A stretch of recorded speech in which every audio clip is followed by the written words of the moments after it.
Good morning, everyone. You have just tapped into Leveraging Up. It is your voice, your story, and your impact.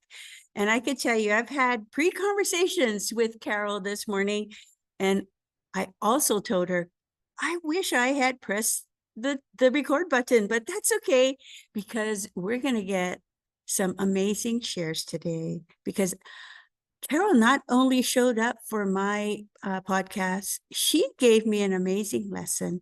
And I'm going to start with the lesson that she gave me this morning. And she gave me a very powerful opening. And so if you will indulge me, I'm going to ask Carol, tell me the story behind your story. Thank you, Mimi. So for the story behind the story, it opens up people's window that you can see. So for me, I'm in 3rd grade, and the teacher, it's the last day of school, it's in June, warm summer day, and you're going to get your report cards, and everybody's celebrating with the report card.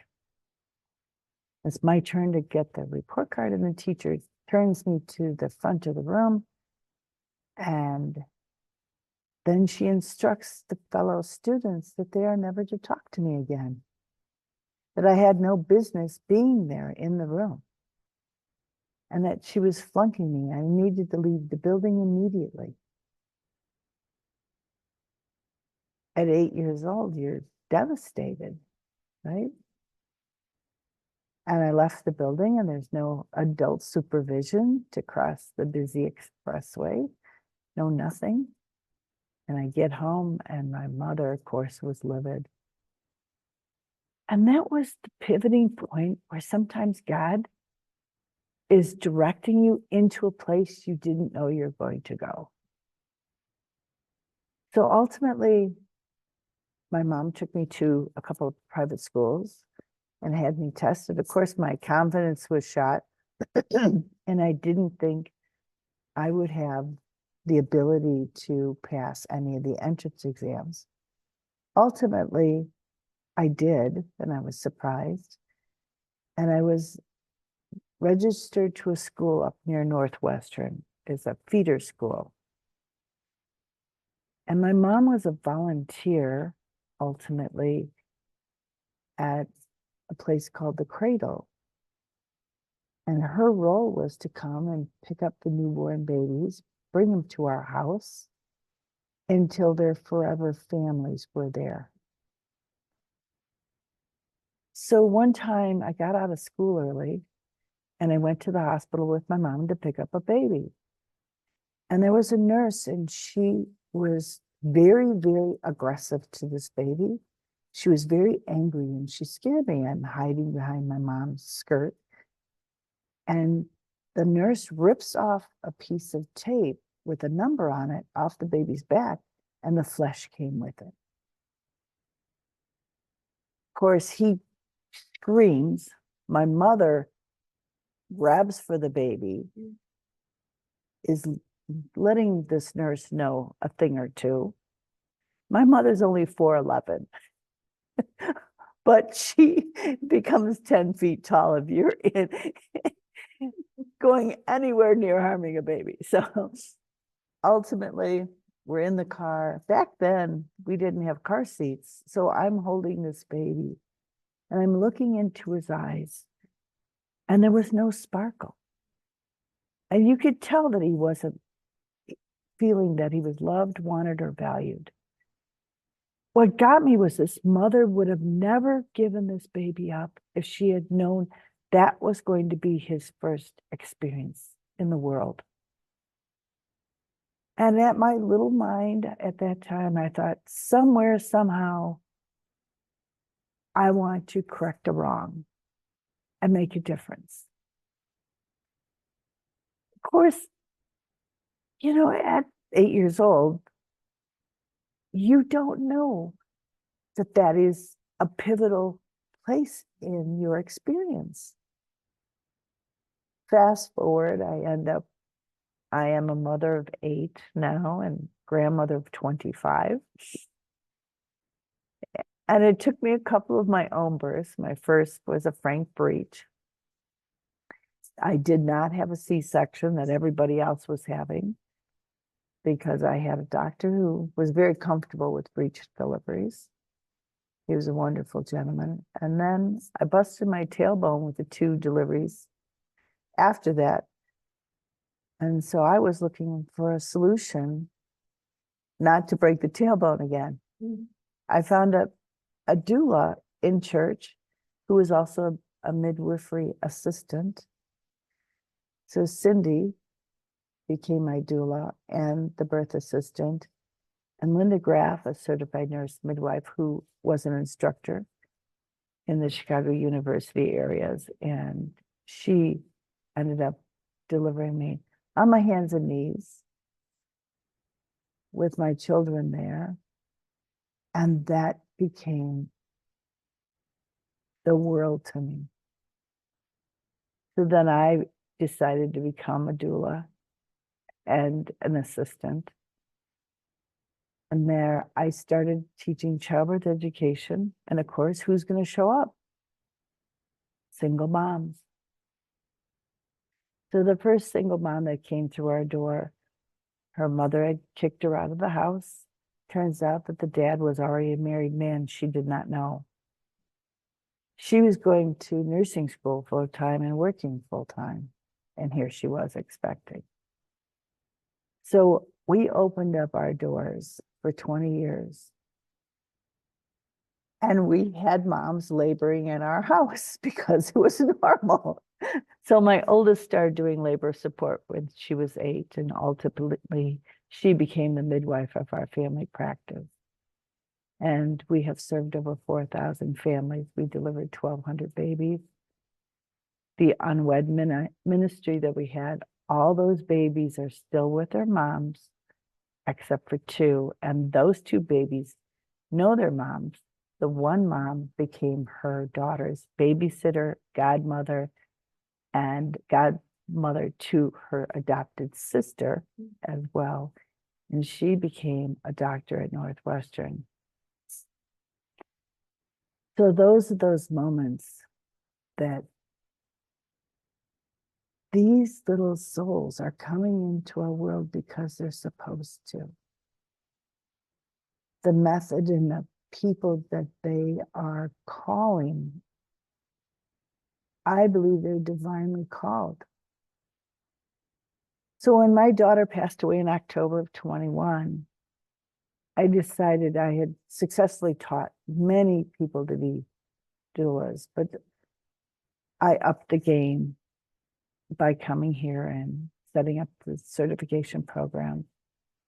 And I do go the extra mile in my program. One, I give credit where credit is due. I find out what's the story behind their story and why they want to be a doula.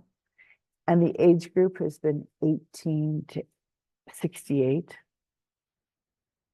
Some of them are grandmas, they just want to give back, and young ones are just inspired.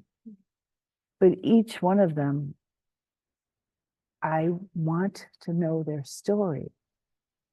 Because when they have gone through something, you know, they've had 100% success in life to get to the place they are. But none of us has gone through something that hasn't had bumps in the road. When someone is hired, a doula, they're going for the part of them that will hold the space unconditional. That they know that that person will stay strong in an energetic spirit of knowingness, that they've been through something, they've successfully got over something. And those can be many things, right? But you can never knock that person off their story because it's theirs. And one woman to another, we know that. And we hold that to be true. So my first question for my students is, if your neighbor or someone calls you for help, will you show up? All of them, of course, have said yes. But that's the basic question in the first place. It's like, this is the football. Once we get past that, I go into the part of, what have you done for yourself when you were sick over the years? And they might have gone take hot baths, lay in mom's bed, chicken soup, whatever. I said, you've been doing labor management your whole life. You're going to use that skill set for the next person because it worked. And all we do is we come along and we add to the repertoire with tools and tips. So the laboring mom is confident to know that she's getting through it. She's already been doing it. The future doula, she knows because she's already been doing that for herself and for her own family, friends and family. So it's a genuine response. It's a genuine one human to another compassion moment. I love the way I teach is because there's a midwifery practice in the Chicagoland area where my daughter trained a certified nurse midwife in home births. She was practicing in the hospital, but she wanted to go into the home birth world. And since my daughter had trained with the Amish community, there you may or may never have seen the mom for a prenatal appointment.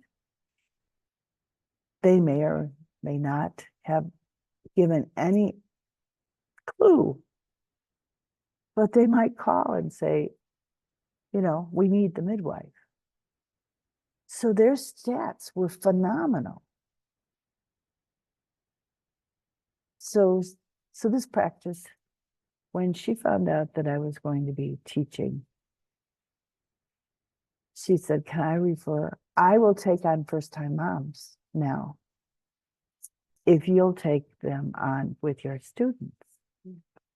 So as soon as I have a mom, I connect them up to one of my students. And we always go as a team. That's really a thing that I'm really strong about, because we're not only there for the mom and the dad, we're also there for each other and also the midwives that we're working with, or doctors. We've had a very rich community in Chicago for home births. So as that team is there, I bring my two students. I'm supervising them. The midwives love teaching. So I have a new student. I think she's about 3 weeks into the signing of the agreement, and she's already slated for a birth in 3 weeks. And that's where the real classroom is.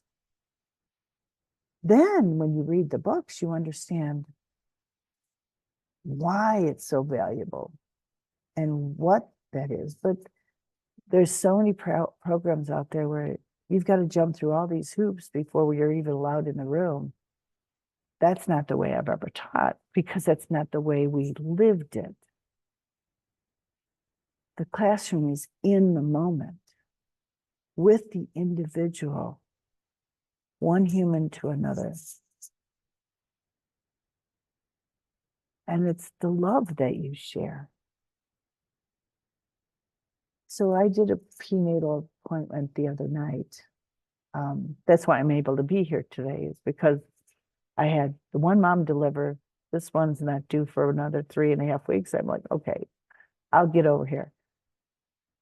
And this mom invited us to dinner for the prenatal. And that's the first time I've ever had that happen. But with the two new students, and then I have other students that have, gone through the certification. They are the instructors if I'm not there. So Jessica was there with me. And we facilitated it. And then my prenatal, I have a yearnings list. These are your soul's yearnings. There's 58 of them. And what are the 3 most important yearnings that you have for this birth? And when a client comes up and, they want to feel safe and secure, but you are introducing things that are not safe and secure to them, you're missing the boat and you're getting a result that neither one of you wanted. So with this yearnings list, we all go through and we say what we yearn for. Whether they want to be seen, heard, and understood, to make a difference, get closer to God. That yearnings list is invaluable because people will do the things that they really yearn for, but not knowing that there's words for them. So we go through that and we bind. And then throughout the labor process, I go back and I say to the client, do you still feel safe and secure at this time? We had a stillbirth about 2 months ago. And throughout that, she still had to go through labor, right? And so on her yearnings, I kept affirming it. Do you feel, safe and secure? That was one of hers. Do you still feel close to God? And throughout that whole process, she said yes. So the result afterwards, when I did the postpartum visit, I said, how was your experience? It wasn't the result that we wanted, right? With a live baby. We knew that the baby heart rate had stopped, the heartbeat had stopped prior to. She said, it was the most beautiful birth experience I've ever had.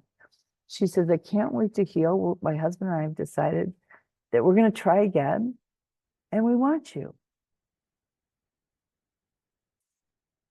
That memory lasts forever. Like you were sharing, you could see it in your eyes.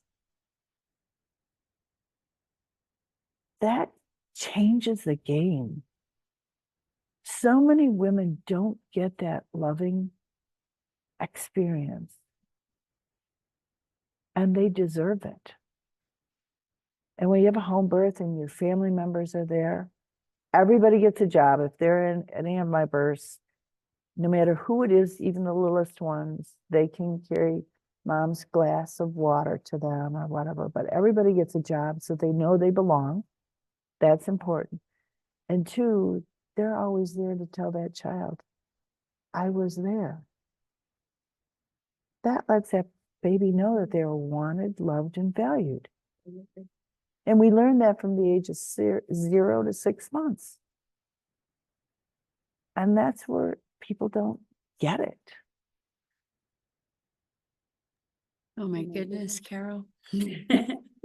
What can I say?